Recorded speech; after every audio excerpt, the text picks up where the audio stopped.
Welcome back, Maximum Octane.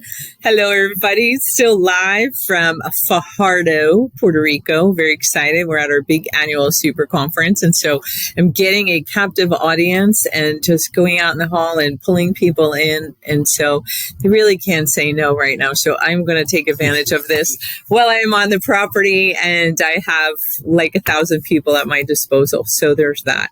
So joining me today is a dear friend and colleague, Mr. Brian Hunnicutt. He has many, many certifications, but the one that probably most applies to what we're going to be speaking about right now is a certified executive coach, and he's also Profit First certified. So he's all about helping business owners not only make money, but more importantly, keep money and keep it going in an even way. And so thank you, Brian, for joining me today. Thanks for dragging me out off the hall. Well, it's sunny out. What else would you be doing on the golf course or the pool or the something? I'd much rather be here with you. See, that's why I love you. That's why I love you. So you wanted to chat a little bit with our folks about ATEX, and ATEX have a bad rap, and many times shop owners refer to them as prima donnas. Oh boy. Is this a justified stereotype and rap, or is it do they got a bad rap?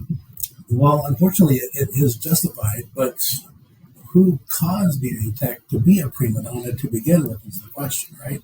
It is. Is this like one of those, is the chicken or the egg came first? Well, it kind of is at this point, but what do we do about it, right? So if we look at an ATEC, the evolution started out as a GS or a CTEC, and now all of a sudden, I want to be a BTEC, I want to be a parts changing freak.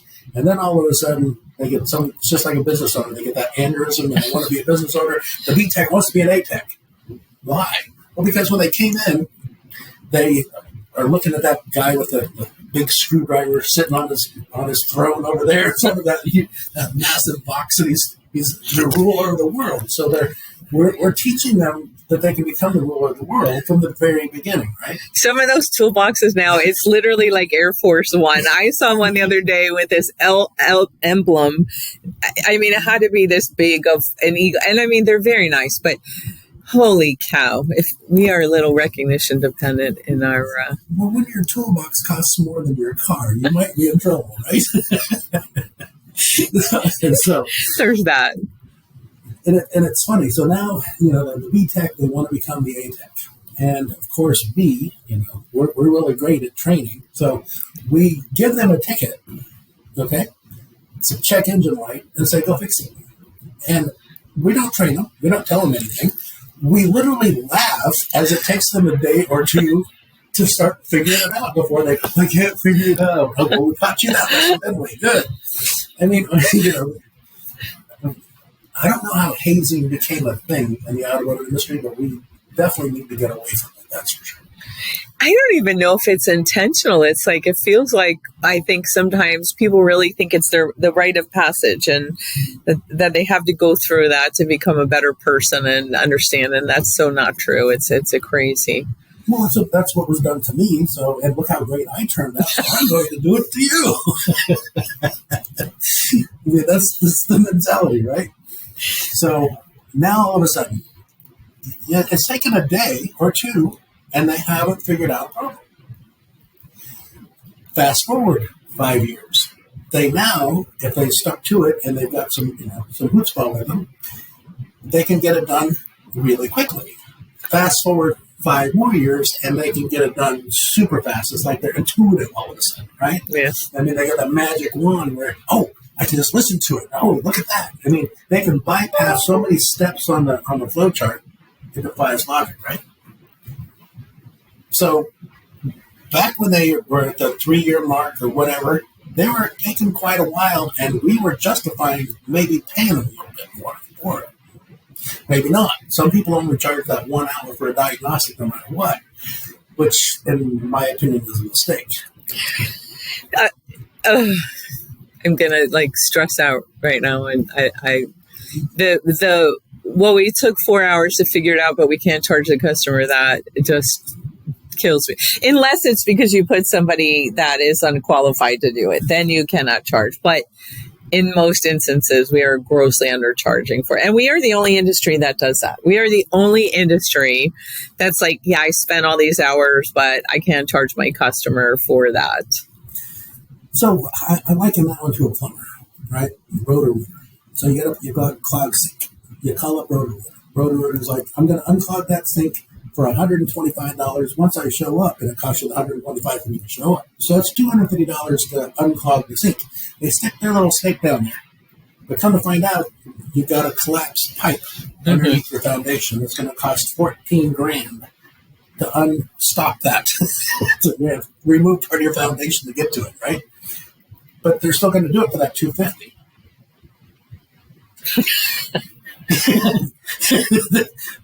They're not going to charge them $14,000 because they misdiagnosed it to begin with, right? Well, I mean, but isn't it that easy? I listen. I don't have any words for this because I'll start saying words I can't say on live things or recorded things. Yeah, it's insane. Mm-hmm. So now the faster they get, they'll even get to where they can get it done in half an hour, and people only want to charge the customer for half an hour that it literally took them. Okay? Oh, you didn't take the whole hour. We're gonna discount this to the customer. So now all of a sudden the A-Tech is looking around going, I'm actually way more qualified than I used to be. I'm not making any more money. They literally will want to continue to do B-Tech work because that's how they get their money. Okay? You take that Lexus or the Toyota that's got the controller problems. It's a 13-hour job. We can get it done in 3, 4, or 5 with a competent tech. We still charge 13. We have no problem with that because that's book time. But you take what an average technician is going to do diagnostic-wise is 3 hours, 4 hours, 5 hours. Our great, phenomenal prima donna A-Tech can get it done in 30 minutes to an hour by bypassing all of this. And now, how is that okay? I mean, at what point is the A-Tech going to just stand up and go, no, enough? And they have. And now they're classified as a prima donna. Well, and they get it from both ends because if it takes them 5 hours to figure it out, the shops say, I can't charge a customer 5 hours, we're only going to charge an hour. But if they get it done in 15 minutes, figured it out, they're like, I am not going to charge the hour, you took 15 minutes, so they can't win. And they do make a lot more money acting as a B-Tech and getting the quote unquote, the gravy, what they call the gravy work, right? And so we have so many issues with our industry is so far behind all the other industries out there, every other service one, charging what we're charging customers, what our door rates are, what we're paying our technicians, all of it. And that is going to be the downfall for sure of everything that happens to all of our shop owners. And why they don't feel value in things. Because here's the thing that's crazy to me.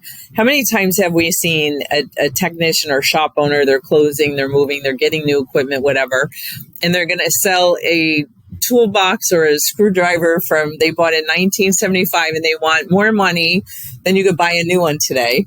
But yet they don't want to charge a customer for 4 hours of work they put in. So there's something so skewed about their value because when it's their personal property, they find the value, they stick to it, and they say, I would rather keep it than sell it for that amount. I'll give it away before I take that little bit amount of money.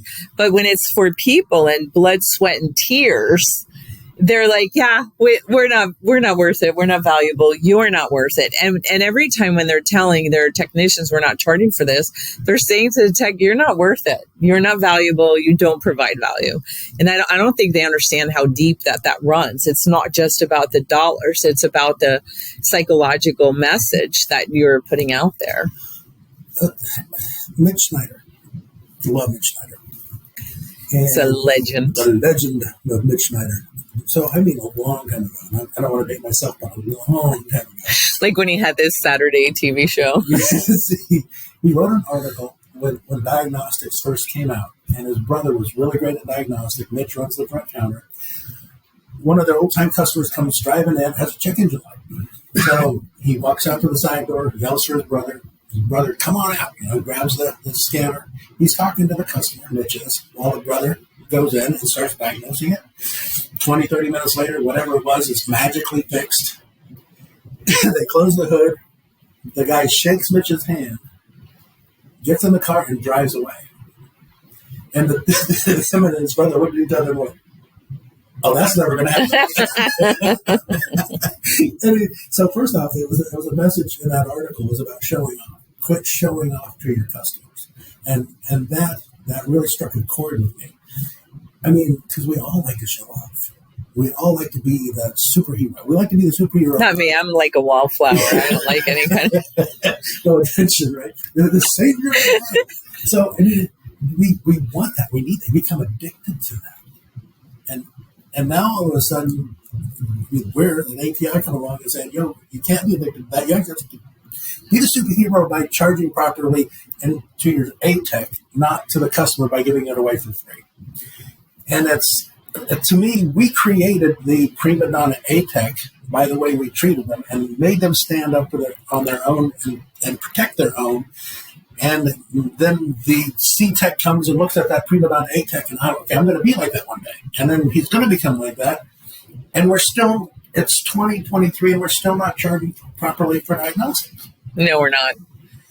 And you just mentioned about being a hero. That I think out of everything that upsets me so much when I see what our shop owners are doing, because they have to be the hero. They're so proud of themselves that they are the shop. They have the reputation in town that they can fix anything. So everybody brings everything that's wrong and every other shop can't fix to them. And they ask for that by bragging about it. And then they don't charge for it. So if you have a vehicle that was at 6 other places and no one could fix it, you better be prepared to pay the person that does, right? Just as a consumer. Because if you brought your car to 10 places to get painted, if you had 5 roofers out to your house and you had to keep getting somebody else to try to fix it, we know as a consumer, we're going to pay a heck of a lot more for that person that can finally get it right. And by that point, we don't care what it costs. We just want it right. And yet in the automotive industry, we do completely the opposite. We say, come to us. We'll take everything that's wrong. We can fix anything if we have to pull our hair out and take 5 weeks. But hey, we're only going to charge you for an hour diagnostic and don't worry about it. That's BS. That's BS. It's totally. I mean, and then I tell my clients, and I'm like, all right, so you need to raise your diagnostic price.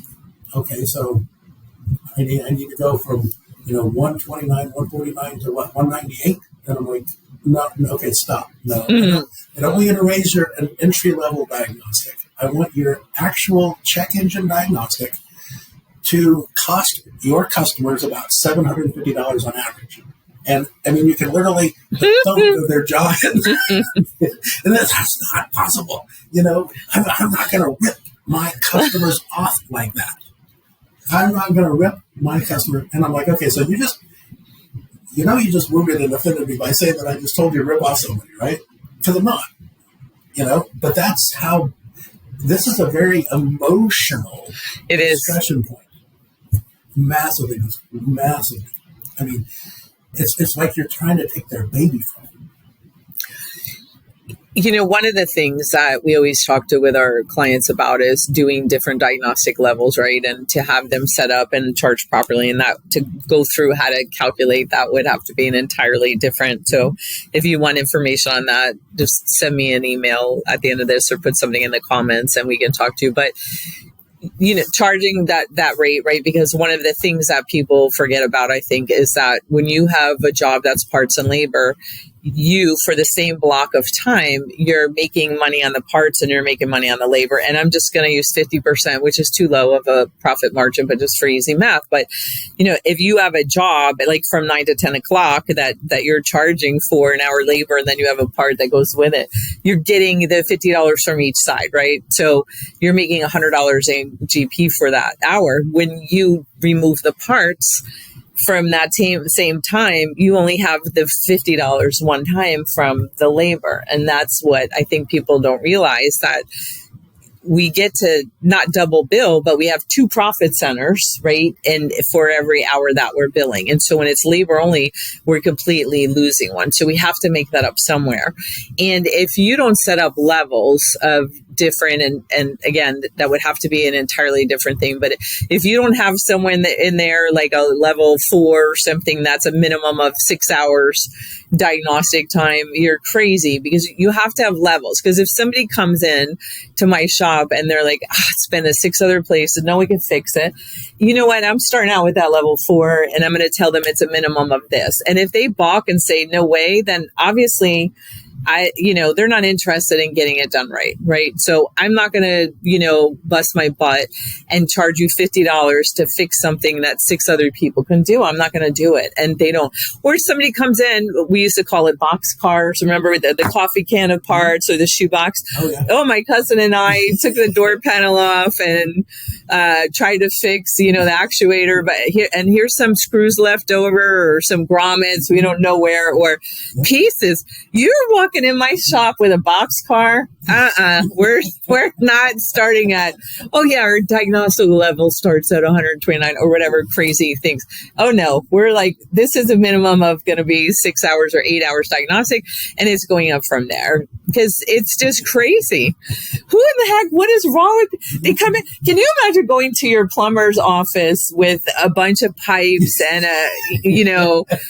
something and being like, hey, here, I don't know what I did to my toilet, but here's all these pieces that I broke a couple and they were in there really tight. I tried to loosen it, fix this for me for $40. Well, yeah, and I mean, the brass pipe is actually, cut off inside of the wall, but don't take the wall apart, I mean, just because the connections behind the dash doesn't mean that, so what? It should cost the same, right? Yeah. So I actually came up with 3 questions that helps keep the front counter and the technicians more in alignment, more in agreement. Oh, I can't wait to hear these. So, because what happens is we're talking about prima donna ATEC and us are being the one that created it, but it's lack of communication, it's lack of understanding where they're coming from, because it's us against them. I mean, front counter feels that way, mechanics feel that way, and it can't be that way. So if we're not going to, we have to create an environment that makes it where the ATEC feels loved. All techs. So should I do a drum roll for question number 1? So you get the estimate completely done, and you walk out to the tech and hand it to them and say, is the parts list complete? That is groundbreaking question there, Hunnicutt. That is a brand. Well, no, I know. So many people don't ask. It's just insane. And they wait till after, but go ahead. So they wait till after, and then the technician says it gets the completed invoice, and where's that commuter valve? Well, if I'm replacing the commuter valve, where's the gasket? I mean, I know it doesn't have anything to do with that part, but I know I got to replace it. So, but just, I mean, the 3 questions are not hard, but without them, the technician's now looking at the front counter like they're stupid. And the front counter's looking at the technicians like, well, why didn't you tell me? Well, I didn't know what you don't know. Right? Remember the Bad News Bears, what they said about assuming? They had the little, what happens when you assume? We can't say that. We can't say that, but just think the Bad News Bears when they had that little sign. Okay, so very simple. And here's what I just want to say. Most of the things we do in life are not that hard. We make them so much more difficult. And there's very simple processes that we can put in our shops that would make everyone's life easy, but we want to overcomplicate things. And for a lot of people, that one question, they won't just ask the one question. They're going to have a 10-page process thing and a flow chart and a whatever. And just sometimes it is what it is. So this is one of those things. It is what it is. Ask, is the parts list complete? Don't go out there with an attitude. Don't be like, oh, did you leave anything off this time? Or right. No, and write it down as I'm saying it specifically, because this is really tried, true, tested. It works. If you try and ad lib this, it you're going to have to now go through your own testing process. Well, but we love to ad lib because we like to make it about ourselves, and we have to be the hero. So you can't just take somebody else's very simple thing. You got to zhuzh it up, throw in some other words. And so no zhuzhing on this. No zhuzhing. Okay. Number two. Wait. Where else can we add labor? Not is the labor right? Not you slow da da da da da. Yeah, where else can we add labor? Now, this one is funny because everybody that I told this to begin with said, "Well, yeah, but the technicians, they're going to want more." And I'm like, "Yeah, what's your point?" Yeah, they're going to want more though, Kim. Yeah, so we charge the customer more. Isn't that crazy? So how many times have we sold the job that Cadillac on that water pump costs her 4 hours? We walk out, we hand it to the tech, and he's like, 4 hours? We just had one in here 3 weeks ago, and it took me 6 hours. You know that. Why didn't you give me the 6 hours? Oh, I'll take care of you.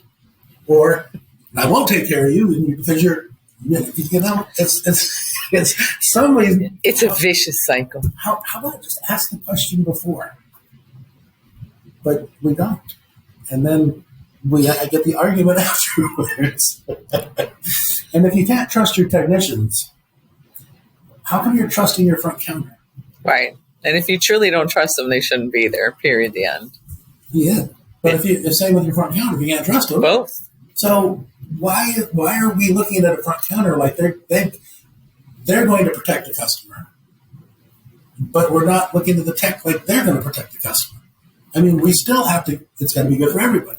I think a lot of times they go into the relationship with assuming that the other person's out to get them, that the service advisor is going to make more money if they shortchange the tech, or the tech's just being a prima donna and trying to do whatever, run up the ticket. And they're entering into that relationship with already a negative thing instead of just being open to communication and saying, we're here for the same purpose, to provide exceptional service, to keep our customers safe, to educate them properly, do only what they need done, and all of that. And if they can understand that that's like a joint task force, they're a joint task force, and they don't look at themselves like that.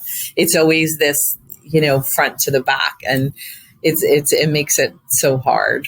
Makes it so hard. ABC Auto Care. It's Bob's Main Street, auto. It's a team. It's not Bob's Main Street Auto front counter versus Bob's Main Street Auto technicians. It's supposed to be a team, right? One of these days, I think we should do a pay-per-view event, and we just get all of the service advisors and all of the techs and do them in the octagon. And let's just settle this once and for all. Who brings more value and who keeps the company going? Because I always love when I hear that.